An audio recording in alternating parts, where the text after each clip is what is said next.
Isinapubliko na ng Miss Universe Philippines Organization ang official na mga headshots ng mga kandidata ng 2024 Miss Universe Philippines Competition.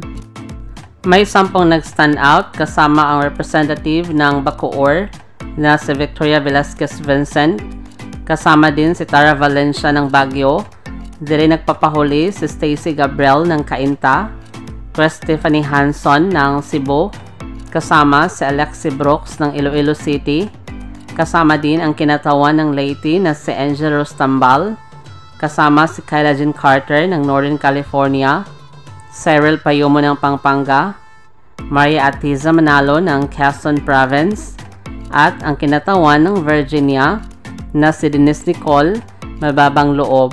Sino kaya sa kanila ang may magandang placement dito sa competition? Maraming salamat sa panonood. Para maging updated ka, huwag kalimutang mag-subscribe.